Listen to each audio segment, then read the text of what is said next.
Okay, welcome to the 60-second episode of an Evolving Man podcast. Today I'm excited to be speaking to Gethin Aldous. Gethin is a film and video game maker who believes in the power of story to transform lives. He was co-director and executive producer of the work documentary, winning a UK Grierson Award for Best International Documentary and Best Cinema Documentary. He has also been honoured with a Ron Herring Award by the Mankind Project USA. Gethin has been involved in men's work for over a decade and has staffed group therapy retreats at Folsom Prison with Inside Circles and Massachusetts Correctional Institution at Norfolk with the Jericho Circle. Sorry. Welcome, Gethin. Thank you. Thank you. Nice to be here, Piers. Yeah. So how I love to begin the podcast is just for you to share a little bit about your journey. What's got you into the work you're now doing? Into men's work, into that, men's work, the films, the work you do with film. I mean, those are two totally separate stories. So, film was. I mean, I got into film because film was. I was actually a musician. I mean, I still am a musician, but I went to music college. I studied music at university, and I ended up getting tendonitis while I was there, which is repetitive strain injury and carpal tunnel, and which sort of changed everything for me. So at that point in my life, that was how I earned money. That's how I made friends. That was how it was just, my whole life was around being a musician and playing music. And it sort of started this journey. It was one thing when I finished university, because I stayed on anyway, even though I couldn't really play. And when I finished, I had to think about what I was going to do the rest of my life.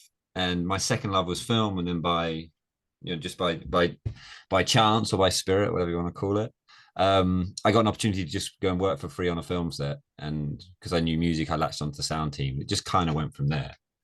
And then at the same time, that injury was the thing that got me into men's work, because a friend of mine also got tendonitis and he wasn't prepared to let it go.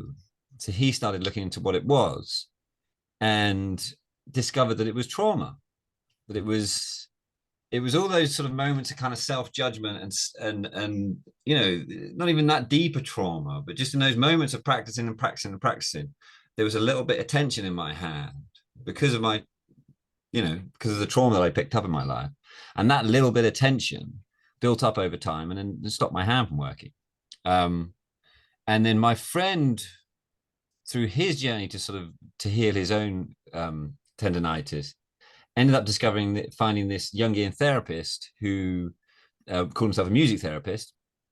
And he sent my friend to the Mankind Project, which blew him away. And then he spent 7 years trying to convince me to do it. And every time he see me, he said, "You've done this singing." And I'm like, "I don't need it. I'm fine. Don't you worry about me."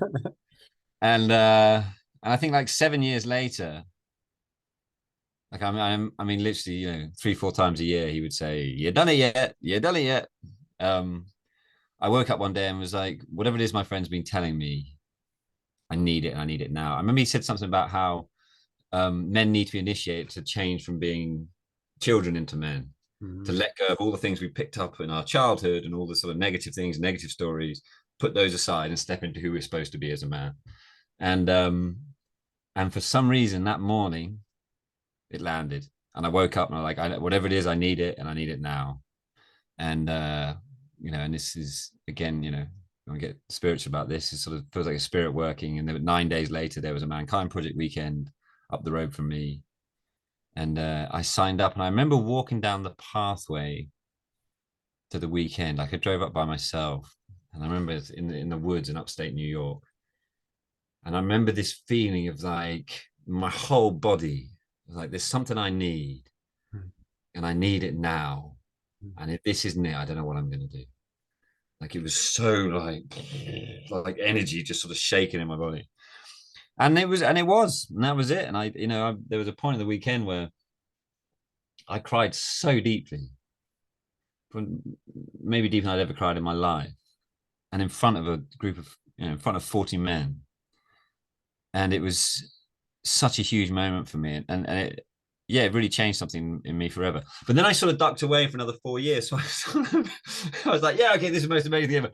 And still wasn't quite ready. So it's funny that it's now sort of become such a big part of my life, because for 11 years, I did everything I could to avoid it. And then we sort of went traveling for a bit, and we moved to Argentina, and there wasn't really much men's work there. But then when I came back, I got back into it, and then as I said, yeah, it just sort of became my life, and one thing led to another, and I got invited into Folsom, and I mean that was the game changer for me. Mm. And I was invited into Folsom because I'd heard about the program, and a friend of mine said, "Oh, I think they shot a documentary there," and I just wanted to see the film. So he said, "Oh, I'll call this guy up." So I called this guy up, and he said, yeah, we did shoot it, but we haven't done anything with the footage. So the footage had been sat in a cupboard for 6 years, and they'd sort of run out of money and just kind of moved on. And I was like, "Can I see the footage?" And I said, I was like, "Can I help out?" And it was this guy. I was given the number of this guy called James McCleary, who's a real sort of powerhouse in men's work. Anyone who's done men's work has probably heard of this dude. I mean, he's something else. And James, I had this phone call with James, and he would just sort of ranted at me about all the things he was doing.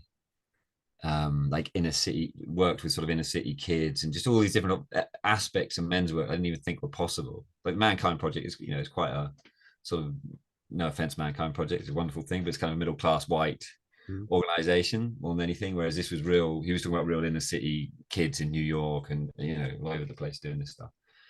And he was like, "Well, if you want to help us out, you got to come and see what we're doing. So you want to come to Folsom?" And I remember, I said yes straight away. And then sort of forgot about the footage.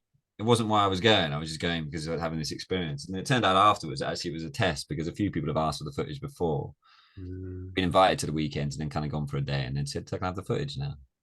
Whereas I just went and dived in, and at the end they were like, "Oh, we'll send you the footage."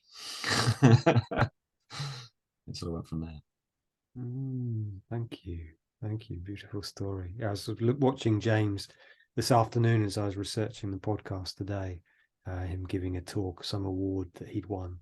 And yeah, as I mentioned before, I was watching your film, The Work, today, and I've just been in tears. It's like I'm in tears every time I watch. I think I watched the trailer the first time. I've got to watch that. And managed to find a copy online and watched it and showed my wife and showed lots of different people. Such a beautiful film, and I'd love you to share a little bit more of how that experience was. So it sounds like you came in a later date. How many hours of rushes of footage did you have to work through?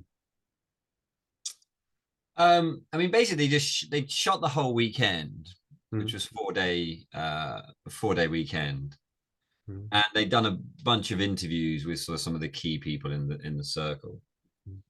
I think it's probably about 60 hours of footage. I'm not sure, around that. And yeah, so I mean, do you want to know a little bit more about the process? Like, Yeah, please. Yeah.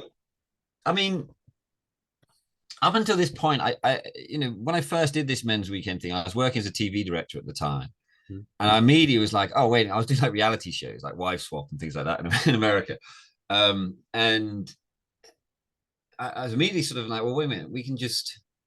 Do you remember a reality show called Nanny 911? I think so. Is that an English nanny who went over to? Yeah. Yeah. It was a god awful show, but it was they had this whole idea of the naughty corner, and she would like stick. I mean, it was everything about it was terrible. But the fact is, that this naughty corner became sort of sort of went into the popular consciousness, into the zeitgeist through this TV show.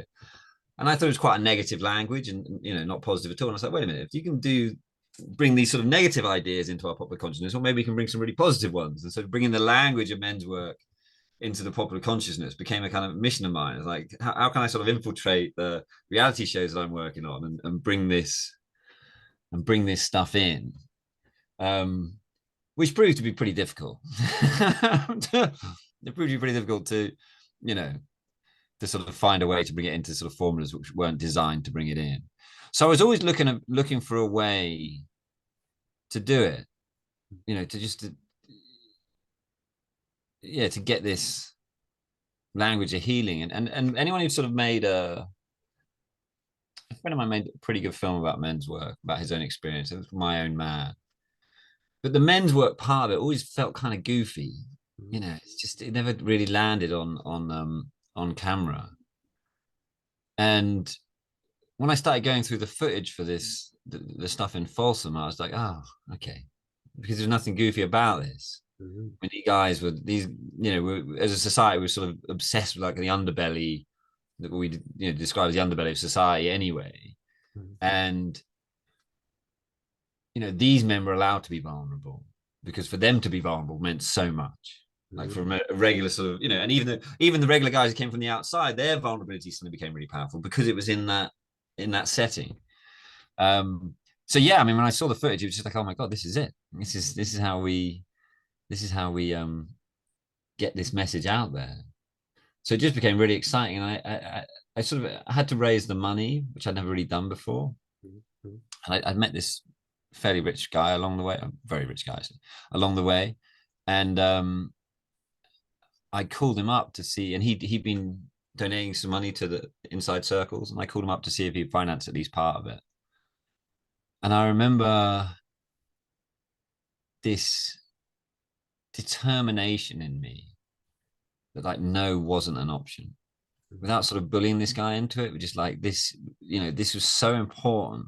And I think what I said was, I want to know what will happen if a film like this gets out into the world. I want to know if we can actually make a difference. And you know, and although the film didn't blow up, and I mean, it came out 6 months before the Me Too movement. So if we'd been 6 months or a year later, this would have gone everywhere because it was right in there. But it didn't. I mean, it did well, but it didn't do, you know, we didn't do the Oscar run, which cost a lot of money, and you know, no one was prepared to put that money up for it.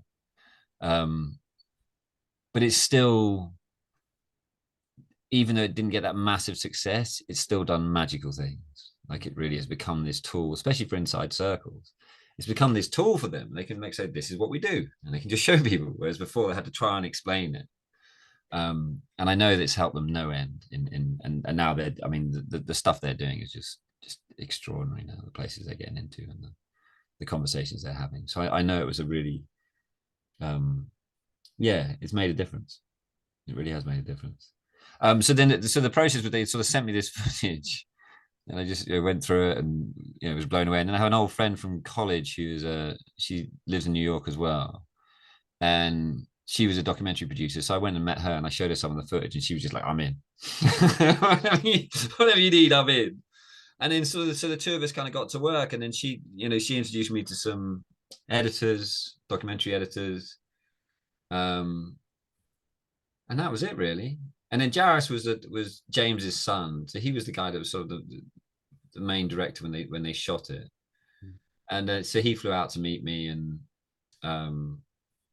yeah, it was you know, very supportive. And I think he got that his magic was getting it done in the first place, and sort of understood maybe needed a different set of skills to do the next part of it. So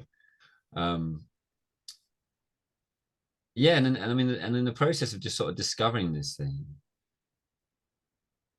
And at first, I was trying to put all the interviews in, because the interviews they did were just extraordinary. It's like we're just going to get these interviews in, and we're just trying to shove them in anywhere we could. And just every time we did it, it was like moving them around, trying to make it work. Until eventually we just took it all out and realized, oh, wait a minute, let's just put people in the room. And the other thing that was really interesting is the film kind of follows these three guys going in. So we resisted that at first. We were just like, I don't care about these three dudes. We care about these guys. So we're trying to make the film, and it just didn't work. It didn't work. And then eventually we sort of gave in, and we're like, okay, we'll follow these three guys in. But we had this amazing, we call it, you know, filming a cold open. So we had this cold open of something that happened in the circle, which didn't end up making the cut, which was so powerful. It's one of the most raw and incredible moments I've ever seen on film. And we had that at the beginning of the film, and then we do the title sequence. Then these guys would walk in, and we were screening it to people to test it. And it just didn't work. It just didn't work. It's just like, why is it not working? This thing's so powerful. And we realized that because it was so powerful, people were so knocked back by it, they didn't connect with it. They didn't care about these three dudes who were walking in. Yeah. They just didn't notice them because it's still, the body was still trying to recover from what they just experienced. And so when we finally realized that and got rid of it, it was like, oh, there it is. And now suddenly the film worked. It's a funny process, discovering. Yeah, wow. That's interesting. As I said before, I'm currently producing a documentary, and the director said exactly the same thing. Said, yeah, we'll film it, and then we'll see what the audience says, and then throw away 85% of it and expand that bit. I'm like, okay, I'm in your hands. So I'd love for you to share a little bit, because I've just watched the film and I've watched it many times, what that opening segment was going to be, because I'm intrigued. I feel like I've been in that. I'd love to hear other stories of what happened in the work. I mean, the opening thing was there was Rob, who he's one of the leader guys from the outside. He's got a sort of biker dude with a bandana and a big white beard. Yeah, in the film, he was one of the first guys to go into Folsom and support the guys, and when they were originally making this circle, he went in there to sort of teach poetry, was how they hid it. Okay. Yeah. But yeah, he was just telling a story about his childhood and his father, and this just so fucking traumatic. And this guy who'd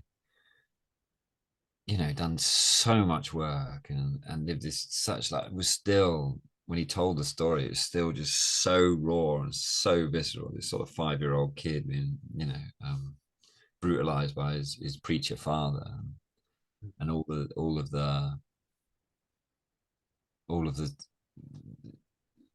stories he told himself because of that. So how much these single moments can just define a person's entire life. And that was the thing that we got from doing the prison work, is that eventually you get down to the moment, where someone just their humanity sort of gets just so fucked by by an abusive moment or an instant, and it just creates this split. And then it's all like, I'm never going to let myself be the victim again. In fact, I can become the perpetrator. I'm going to, if there's a situation where there's going to be some hurting being done, I'll make sure I'm the person doing the hurting. No one's ever going to let me feel that vulnerability or that weakness again. And I think a lot of guys in prison are just running from the shame of something that happens to them when they're young. Not all, but plenty. Thank you. Yeah, I've found it very powerful. I made quite a few notes today as I was reading through the documentary, as I was watching it. Some lovely quotes from there. I think on YouTube there's I think it's Kiki, one of the first men who does the process work, and he's in tears. And you mentioned that a bit in the Q&A, not yourself, but the panel, is this idea that if they can do it, everyone else can do it. I'd love you to speak a bit about that, how the response has been. I mean, that was funny. I think Eldred was one that said it he's Vegas in the film. That was his sort of prison name, Vegas. But Eldred, who I have a weekly circle with still now. In fact, we do it, and like I'm skipping it today because of this. Sorry, blank. What was the question? Just about, if they can do it. Oh yeah. So the first time in a Q&A, he sort of looked at the crowd. He looked at the crowd and he said, "If we can do it, if the Bloods, the Crips, the Mexican Mafia, if we can find a way to look past our differences and see the things that connect us, what's your excuse?" And it's kind of that moment. I still remember that moment. It was a South by Southwest, and I still remember that moment so viscerally. And it's kind of driven me since. It's like, in this time where it's just like, you believe COVID, you don't believe COVID, you're right wing, you like Trump, you hate Trump, you like this, you like that, you're for the health service, you're not for the health, it's just like, and we can't disagree on things without just sort of hating each other and creating this kind of separation. And this sort of, it's just like, you know, it's so fucking toxic, and it's just like, yeah, we can believe different things, and we still all hurt. We still all need a place to grieve. We still all need to connect. We all need to feel that love. We all need to feel that, you know, that bond and that um, brotherhood. I think all men want to feel a healthy brotherhood. So Mm-hmm. few even know what it is. Mm-hmm. I really felt that watching it today, that although I'm part of the Mankind Project, I do say one staffing a year, Yeah. sometimes do PITS, the primary integration training for those who don't know, which is the weekend after the first initiation with the Mankind Project. I watched that film this afternoon. It's like I felt this missing, this brotherhood. It's like of having the people having my back, and yeah, so I really kind of touched upon that. And I'd love you to talk a little bit about what the impact, people watching the film, going to screenings, actually getting feedback. What was people's, what do they feel, and what did It you? was watching that film in the cinema, especially because when we were doing the festival circuit, when we were getting packed, you know, what we sold out BAM in Brooklyn, which is a pretty big cinema. Mm-hmm.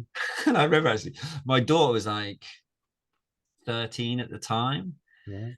And we deliberately put in some places where we know there are laughs. We know where the laughs are at the beginning, and then there's bits you sort of stop laughing after a bit. And this audience were laughing later into the film than I'd ever seen before. My daughter turned to me and said, "I don't like that they're laughing." And then she sort of looked back, and then a couple of 30 seconds later, she went, "Oh, it's nervous laughter, isn't it, Daddy?" I was like, "Yeah, exactly. They're feeling uncomfortable, and so they're laughing to avoid it." And it's amazing what that film does to a room. It's Mm. extraordinary, and I witnessed it so many times, and how it drops people into themselves, and sometimes it gets them early, and sometimes it gets them late, but it gets them. It gets them. I mean, I think it pretty much gets everybody. I mean, a couple of people I know, so like, well, I guess it's all right, but most people, you know, it's yeah, it sort of draws you into a deeper part of yourself. And we ended up using it as a tool ourselves. So I started, I mean, just talking about when you read my bio, that's from this organization that I helped start called All Kings. And that started because the film was released in the cinema in New York and was only a week-long release, which you have to do if you want to do an Oscar run. So they did this sort of week release. And then it was gone. And this one guy saw it and he was just like horrified that it was only on for a week. This guy called Kevin Wall. And Kevin was running this event space at the time. So he's just like, right, I'm just going to put a screening of the work on every month, and invited me to come and do a Q&A. And each time I came, he would curate, and then we'd show the film and then have a conversation afterwards. And each time I came, the way he would curate the conversation afterwards just got better and better and better. And I was like, this guy's amazing. And so we went out for a drink one night, and he's like, uh, yeah, I'm at a crossroads in my life and I'm not sure what to do. And I'd been carrying around this idea of bringing this work to New York, but bringing the formula. You didn't mention it. Do you know Band of Brothers? Yeah, yeah, I have interviewed a few from. Yeah. So actually, I think I was introduced to you by Michael Bogg, who was one of the founders of Band of Brothers. Yes, yes. And so Michael and I are good friends, and Michael has said, if you ever want to bring this to New York, you can use our weekend, you can use our structures, like whatever, just take it. It's sort of open source kind of thing. And yeah, so off the back of the film and off the back of the screenings, we started this thing, and yeah, and we now have this. I think we did the count yesterday. 183 men have gone through our weekend at this point. Many of them formerly incarcerated, and it's a really the way that community holds each other, and it holds me, quite frankly. In fact, my father passed away on Tuesday, so I'm just sitting with and I spent the last 4 weeks of his life with him, just all day, every day, doing what I could to support him in his transition. Knew it was coming, and the way this All Kings men sort of supported me and held me, and was so powerful. I'm not gonna say I couldn't have done it without them. I'm sure I could, but my God, it felt like I wasn't carrying the load by myself. I felt it, and it was, and I don't think that many men have that, and that's a loss, because I think we used to. I think we used to in the village, for thousands of years, we used to have it, and I think we need it. I'm really sorry to hear about your dad. Thank you. Yeah, I so agree. I was sharing a bit, my experience of the weekend is like this last weekend gone with the volunteering I do, wanting more of that, people to have my back. And I see it's to do with me being more of an island, which is part of my upbringing, trying to do everything on my own, or having to do everything on my own, boarding school and things like that. And feeling that at the weekend, that, I really want more of that in my life, of men just hand on the shoulder. So it's lovely to hear about that. I'd love you to share a little bit more about men's work, what you see, the work you're doing, how that's impacting others, but also, what's the process that what are we missing? What are we missing as men that organizations like the Mankind Project or All Kings brings into people's lives? I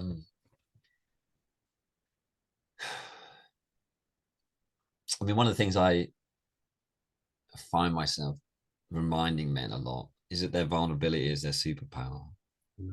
We've been taught, I think a lot of men have been taught something completely different, and it's just not true. And I see more and more that when men allow themselves to be vulnerable and allow themselves to be witnessed in their shit, in the crying in the mud, and in their shame and in their embarrassment and in their all the things that they, one of the, I think they do this in quite a few men's work, but one of the things we do is we go around the circle and say, I'm going to tell you one thing I don't want you to know about me. And it wasn't in the original sort of structure of the weekend. We brought it in recently, and it's extraordinary what comes out, and how many men have come to me after and said, I've been carrying this shit my whole life, and I would have carried it to my grave. And just an opportunity just to, because I think the story that a lot of people tell themselves, if anyone knows this about me, that's it. I'm going to be hated. I'm going to be rejected. I'm going to be outcast. I'm going to be, and people find themselves saying these things and then being loved more. And I think that's it. I think that's a game changer for a lot of men. I mean, also when we do it, we do a lot of our weekends up in the woods. So especially for guys sort of from the city, I live in New York City. The guys from Harlem, from sort of deep Brooklyn, who don't get out there. I had one guy, Richard, who I met in Folsom, and he's since got out. And so I invited him. We flew him over to sort of come and do one of our weekends with us. A lot of the guys from Folsom really love to come over and support us. And it's just amazing. The guys that I met who are now got out. And Richard was like, on the plane, he got off the plane. He's like, yep, that was the first time I've ever been on a plane. And then we went and got in the car and drove up to the woods. He's like, yep, this is the first time I've ever been in the woods. And then we sat around a fire, and he was like, yeah, it's the first time I've ever sat around a fire that wasn't, an oil can burned on the street corner. And he's 47 years old. It's just like, so for a lot of guys, they never experienced that. They never sat under the stars. Never connected with nature. The way the site that we do our weekends now is the new guys arrive and they just camp, and they camp in this. There's no electricity, there's no running water in the place where they stay. So the phones don't work down there. And we take the phones off, but if they sneak them down, they just don't work. There's no cell service down there. And I think there's just something in we bring them in ritually. It's it's a long hill down in the woods to get into this clearing in the woods, and so it's a real descent. And I think that descent is really important um,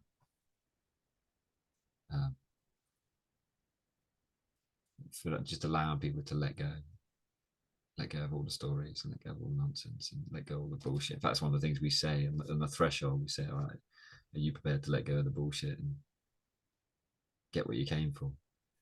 And it's a big question, you know. Everyone can look themselves in the mirror and ask themselves that. Are you prepared to actually let go of your own bullshit and step into who you're supposed to be, who you're called to be? You know, and it's so hard. I don't think we don't have those rituals. You know, the vision quest, every, you know, you look at any indigenous culture, they all had this moment as where the young man's taken away from the village, taken out of the safety, and asked, you know, who are you supposed to be? What is your calling? What's the note that you're supposed to sing? You know, they all believed that we had something in there, and that's our role in the cosmic drama. That's what we're put on the planet to sing our note. You know, and you know, there's so few rituals around designed to allow us to do that.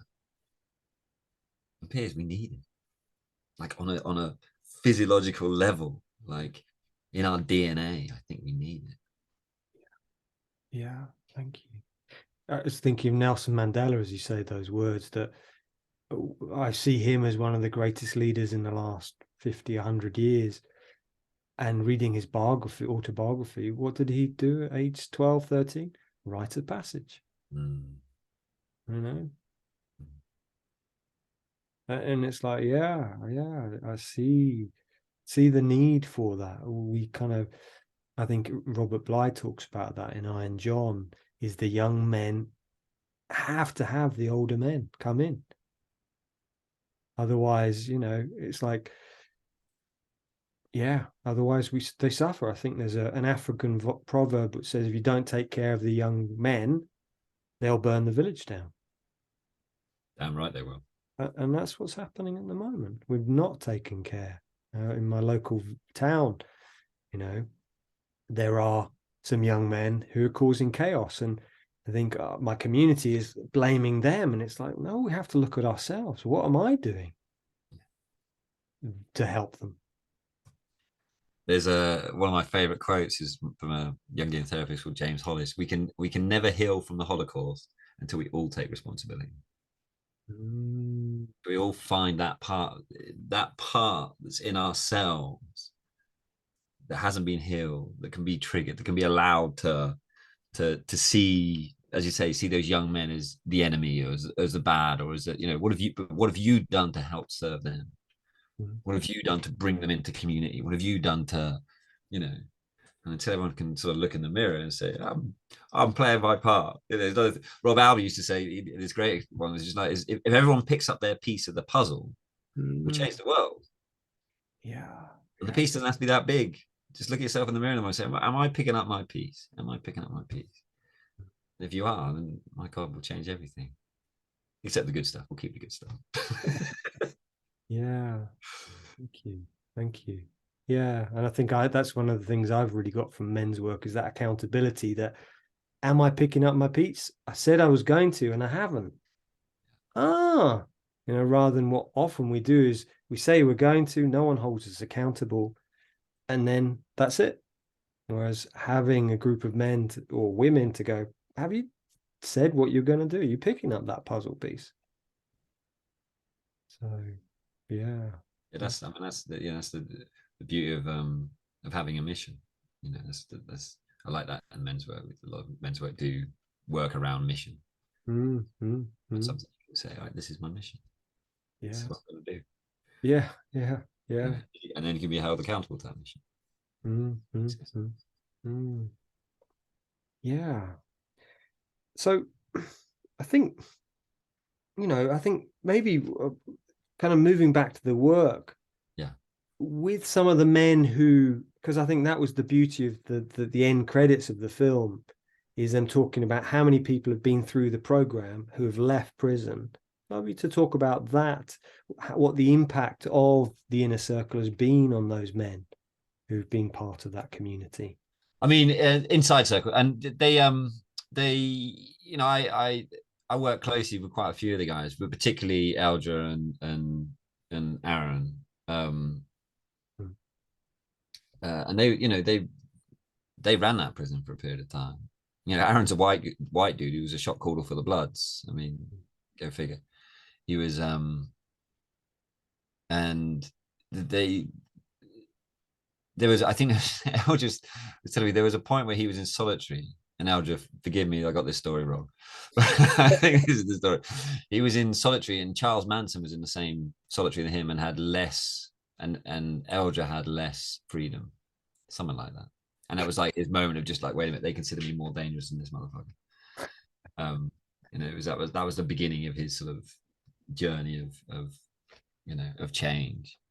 But yeah, I mean, you know, these guys, from where they were to where they are now, to what they were capable of doing, you know, from their disconnection from themselves and their, you know, their ability to cause carnage and hurt and pain, to where they are now,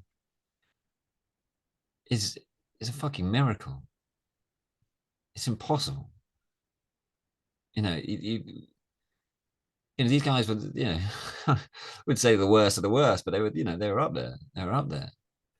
And you know, just by, I mean, do you know Pat Nolan's story? I think it's talked about in the Q&A. Yes, I mean, Pat just had a vision of change. Mm-hmm. Mm-hmm. And you know, this is a man in prison for life, dying of hepatitis C. Mm-hmm. You know, he's never getting out of prison. And in the aftermath of a prison riot with like 100 people stabbed, and is a childhood friend of his shot dead by the guards. He just looked around at this carnage and this chaos and this, the division in the prison through gang lines, and just said there has to be another way. Mm-hmm. And you know, piece by piece, he changed it all. You know, and you know, you ask, I want to speak for Eldra and Aaron, but I believe they have said to me on numerous occasions that if it hadn't been for him and his vision, they, you know, they'd either be dead or still just rotting in prison. I mean, that's what he brought to these men. And in this time of sort of, you know, I hear a lot of people sort of playing the victim, you know, blaming everybody else for the problems of the world, and you can't do anything, and I'm powerless, and I'm this, and I'm that, and that. You know, what's more powerless than dying of hepatitis C in prison for life? That is much, much more powerless than that. You know, is a story he could have told himself, but he didn't. He decided to, you know, to step forward and make a difference. And yeah, I think there's hundreds of men who would be more than happy to say if it hadn't been for him and his vision, they would never got out of prison. And it's amazing. And not only have they got out of prison, like Aaron and Eldra for sure, and you know, a bunch of other, you know, Manny, Rick, other guys from the film, they're now doing this work and going back into, like Eldra goes back into Folsom now and helps the next generation. Elder, was that Vega? Yeah, Vegas. Yeah, Eldra. Yeah, the one who did the heartbeat and was holding him. Yeah. That's I really heard the heartbeat. I did earplugged in today, and it's like, I'd not heard that bit before. Oh wow. Okay. Oh yeah, Yeah. that's one of the, yeah, in the cinema you hear that thing on the speakers. It's no, it's a really powerful moment. Yeah, so yeah, Eldra's now the executive director of Inside Circles, and he's just bound and determined. And Aaron's I forget his exact title. Get mad at me for forgetting it. But but business manager, I think. But anyway, yeah, I mean, the two of them are just doing extraordinary work, and people listen to them because, you know, young guys who are starting down that road then run into these dudes and they're just like, hey, guess what? There's another way. And this is actually, and you know, let's look at why you're going down that path. What's driving it? What's driving the bus, as I like to say. Yeah. I interviewed on my podcast last year a man called Michael Maisie, who wrote this book, who's very similar. He spent quite a lot of time in prison as a teen and in his early 20s, and then struggled with addictions and suicide attempts. And since about 25, became clean, and now his work is with recovering alcoholics and addicts and people in prison. It's such inspiring work. I went down to one of his workshops, and it's like, wow. Yeah, guys who turn it around, guys who go that deep into the sort of darkness and then find their way back into the light. It's the Well of Grief poem. You know, they bring the goal like right down there next to where you hurt the most. Is this, and as I say, guys who've gone so far into the darkness, who manage to find their way back out. They come up with these gifts. Like some of the most extraordinary men I've ever met in my life, I met inside Folsom Prison. You know, guys who were in prison in Folsom, and you know the depth of character and the wisdom and the beauty, and you know, yeah, I consider some of them really, really dear friends. Unfortunately, the ones I was closest, the three I was sort of closest to, have all been released. Didn't know that was going to happen at the time. But... Thank you. So I guess my next question is, you know, if they can change. I mean, I'm interested in my vision about our leaders, because that's a lot of my podcast has been about trauma and boarding school, and this idea that if in the work those people can change who shouldn't be able to change. Because I mean, when I was listening to the Q&A, something to do with what was it, if they can do it, then we can do it too, you know, and about vulnerability. And I'm just thinking, how do we get our leaders to do that, to step into their vulnerability and to connect, you know? Funny, because if you'd asked me this question an hour ago, I'd have said, "Oh God, I don't know." But now you've actually given us the answer. So, you know, I didn't really make the connection that most of them go to boarding school. We get them there. Imagine that. Imagine changing the culture of boarding schools in England and what difference that would actually make to the next generation. Yeah. Imagine bringing circle work into a boarding school in England. Bringing vulnerability. Moving away from, you know, accountability be less about, you know, corporal punishment. I went to private school till I was 11, and I did a few weeks as a boarder because my parents were away or whatever. And yeah, that's not how you make men. It's not how you make men. No. We could change that culture. That would be a wonderful place to start. But then for men who have already been through it and come out the other side, it tends to be, for some reason, this is just, I don't know, you know, it's just my theory, who knows. A lot of men who are drawn to that sort of power are drawn from a place of trauma, even if they don't know it. And I think I used to work for a mid-sized corporation, you know, $20 billion kind of corporation, and I remember I went into the head of the company's office one time, and I felt the power. I felt the energy, like it was this energy, like, and I imagine if you haven't done your work,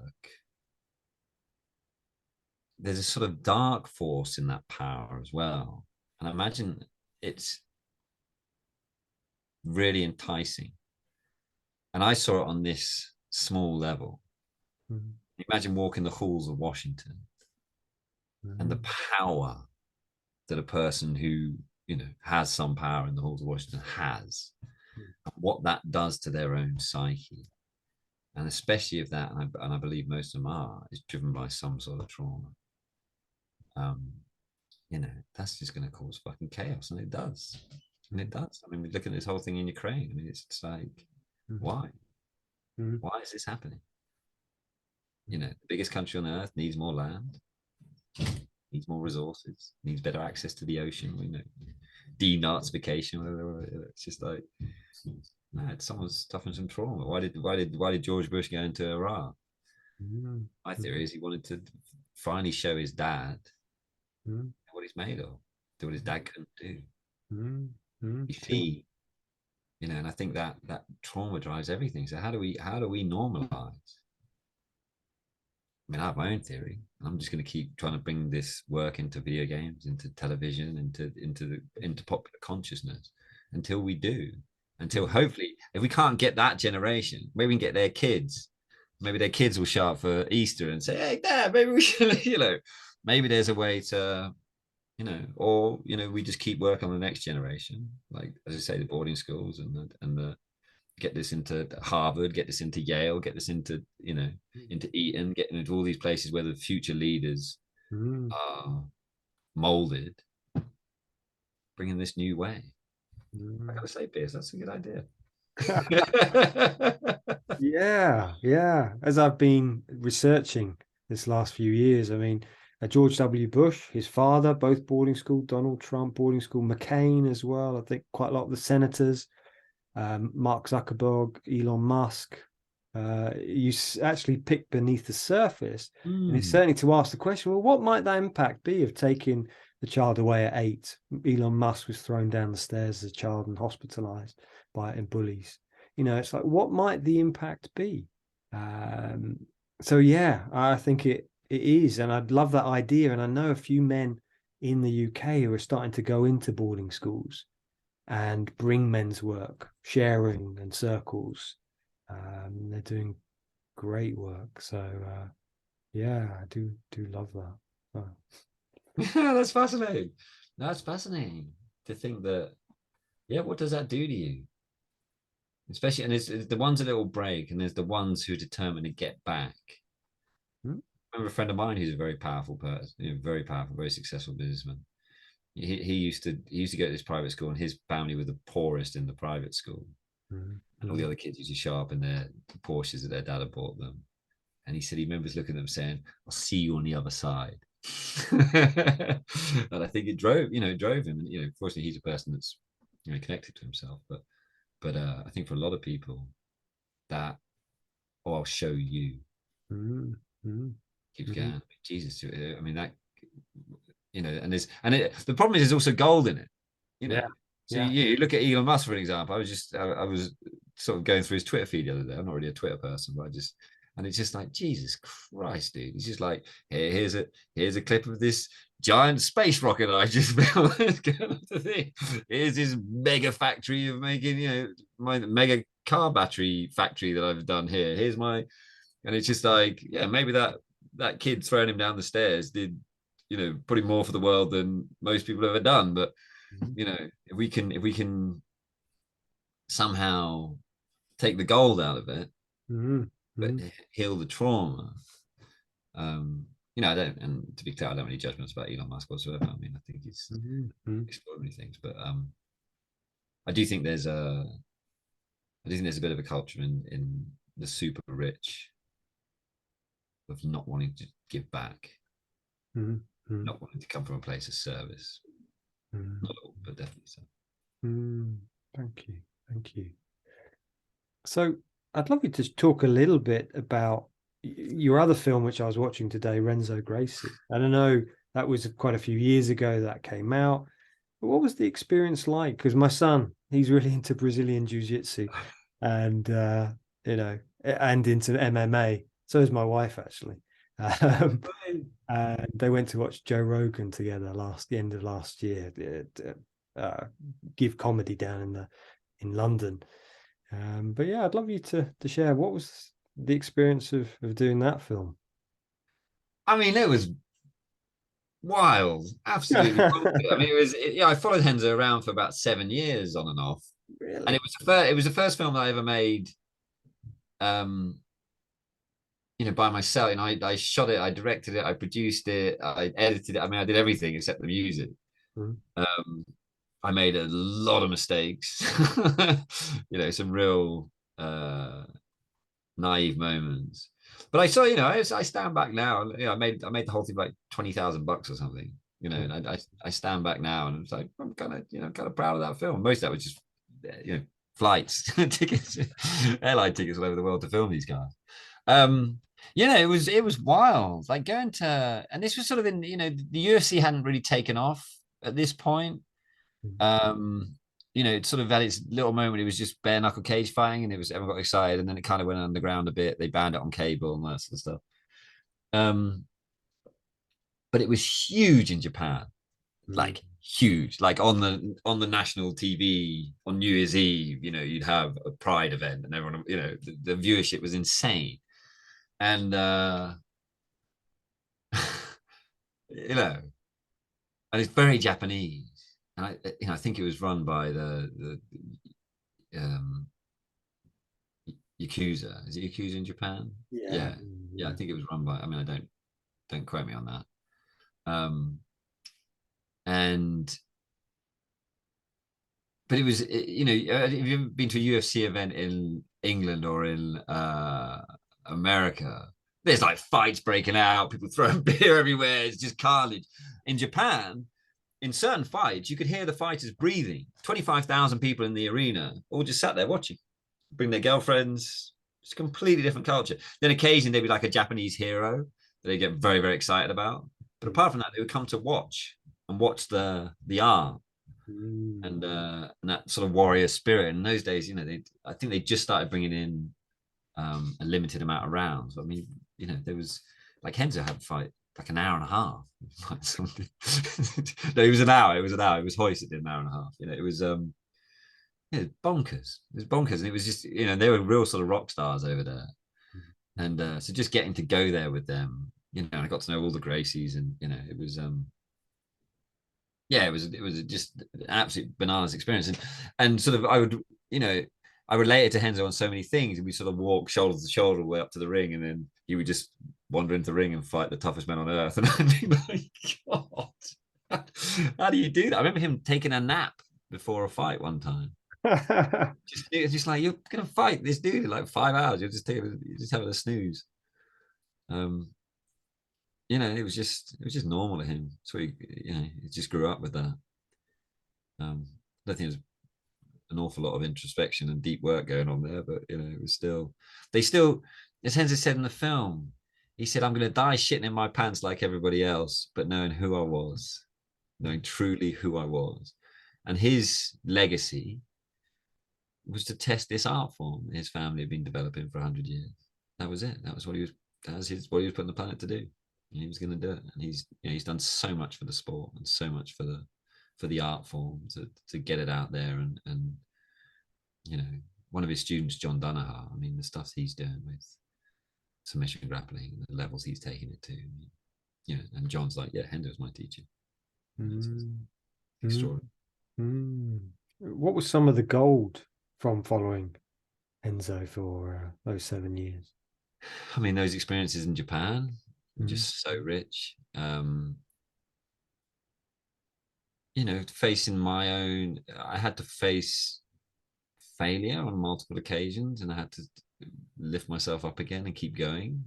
I made a whole film and then was promised the footage by this organization, and then when it came down to it, they decided not to give it to me.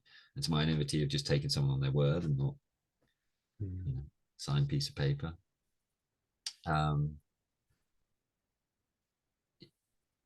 Just getting to witness the sort of the depth of that culture to them, and and just being surrounded by people where just the most important thing is fighting. And it was this culture of they also saw themselves as sort of protectors of the weak.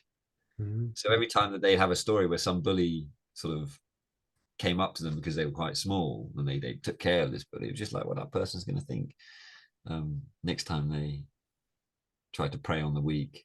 Henzo got mugged in New York. Renzo Gracie, I mean, poor muggers. Of all the people, the millions of people walking down the street in New York, they picked this dude. And if you look it up, you see he tweeted it. He was tweeting it live. He's like, "Oh my god, this person's going to try and mug me. I'll be right back." He cuts to sends a picture a few minutes later of this guy bleeding on the floor. Yeah. Yeah, I don't know. There was gold. It was just, I mean, I was young. It was just a magical time to get to travel the world and experience this culture with these guys. And in Hawaii, went there, which was amazing, and down at Brazil, filming them down there. Yeah. Mm. Thank you. Sounds, yeah, pretty wild. Yeah, I've kind of watched the first probably 40 minutes, and it's like, wow, full on journey. Yeah, it's full on. I mean, there was a riot in Brazil that one of the guys filmed. They didn't film that, and it is Henzo's fighting in the cage, and then this riot breaks out. He's like he's one of the safe ones. He's in the cage. Like, he's gone from being the person who's not safe because he's in a fight in the middle of a cage to the person who's safe because everyone else is outside of the cage. It was carnage, like gunfights going, gunshots going on everywhere, and it's real sort of lawless. Like, Enzo has this story of being shot in this fight when he was 17. Mm-hmm. He was supposed to be fighting in the world championships like the next day or something. He spent 6 months in a cast, like it shattered his femur bone. And he's a great storyteller, Enzo, and it's just like, it's just chaos. And but for them that was comfortable. That was the way of life. It was just fighting in the streets. He looks back on it, he's just like, yeah, it was great days. Such a good time. It was wild and lawless, and the police would never come, and you just could do whatever you wanted. There's some beauty in there, but it's not really my scene so much anymore. Although I still watch UFC all the time. So. Yeah, I've got more into it. I think my son was sharing something of Conor McGregor years ago. I'm like, who's that guy? You don't know Conor McGregor? I'm like, no, who is he? And I now do watch some of the highlights from time to time because I was very much into martial arts as a kid and in my 20s. So, but yeah, more karate than anything else. I mean, I ended up training jiu-jitsu for like 15 years, only because I had so many surgeries that I decided walking more important. I wasn't very good at losing. I was determined to keep going, even though, and my body was just not really built for that.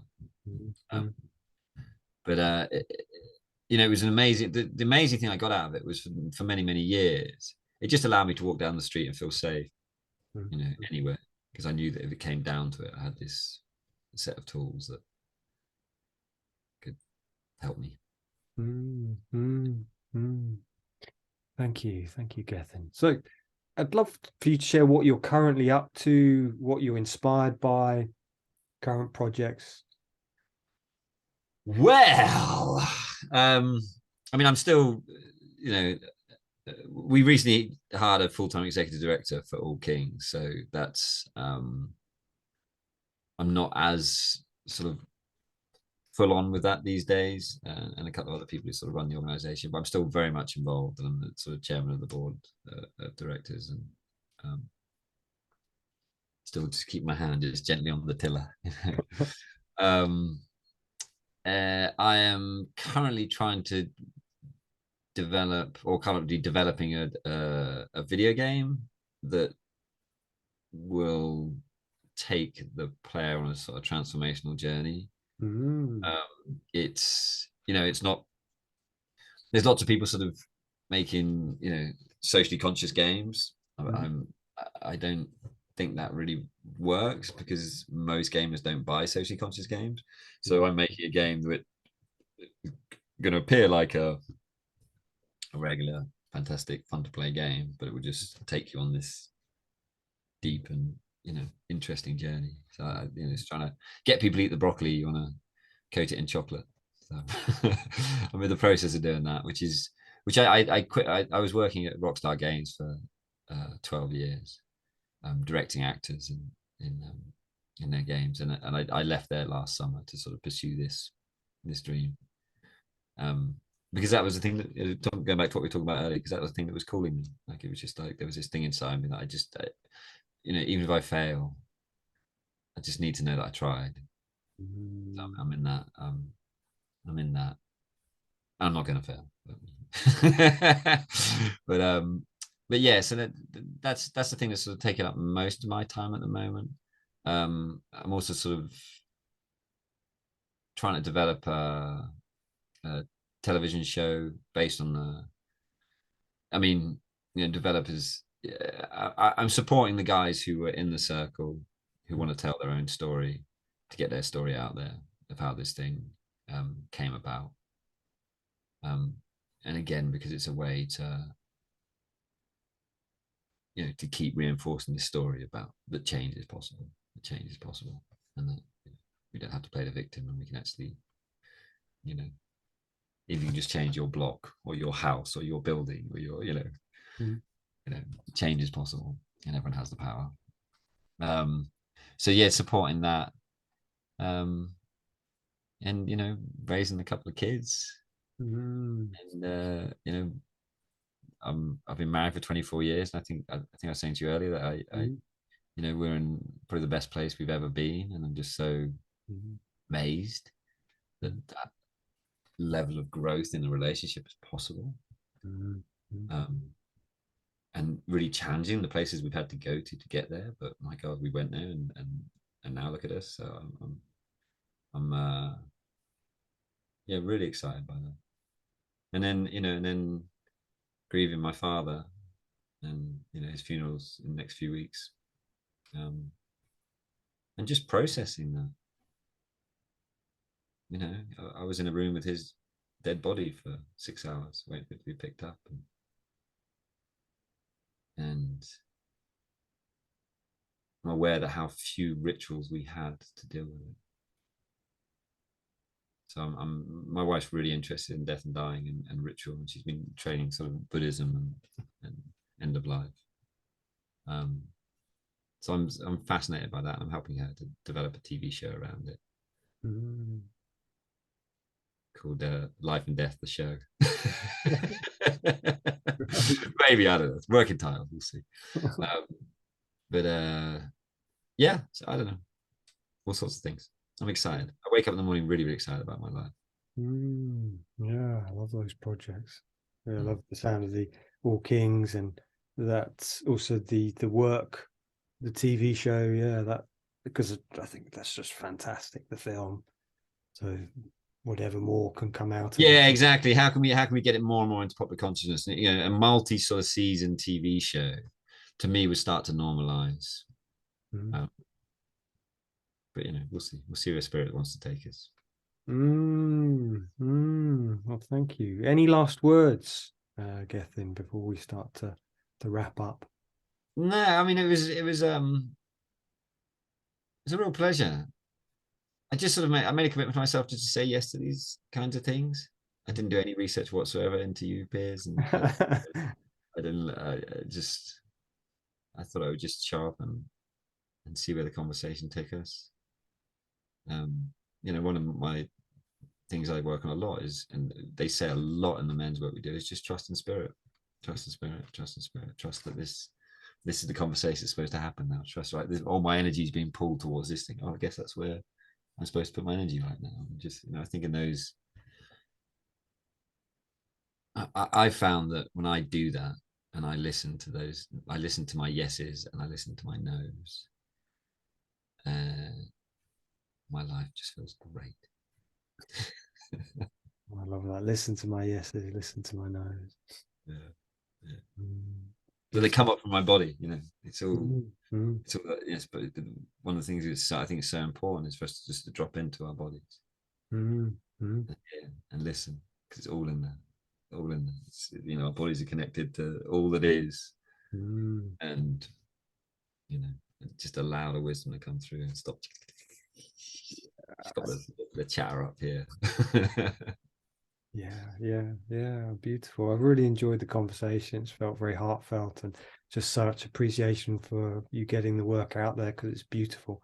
I've been sharing it on my different platforms today. So yeah. So is there any way people can connect with you, learn more? Is it to go to the All Kings if they want to support your work? Yeah, I'd say for now, that's the other things I'm developing. I'm not a social media person, and I haven't even got a website for those ones. But allkings.org is keep an eye on what we're doing there. Anyone who's in New York and wants to, help, we always need help. Anyone's very, very rich and wants to give us money, we'll take that too. Yeah. Or even not very rich, you want to give us a small amount of money, we'll take that too. So, yeah, you know. Well, I was thinking when I was watching the work, I'm like, oh, maybe I should go and staff at Folsom Prison, but maybe I should come and staff with you guys. Yeah, come swing by. Yeah. Amazing experience. It's an amazing experience. And the Folsom weekends, I haven't started doing those again yet since COVID. It got shut down, and then there was a whole gang thing, and now it's been slightly reorganized, and it's coming back. Great. Well, thank you so much for your work. What a blessing. And yeah, a real pleasure speaking to you. Yeah, absolutely, Piers. Absolutely. Take care. Bye-bye.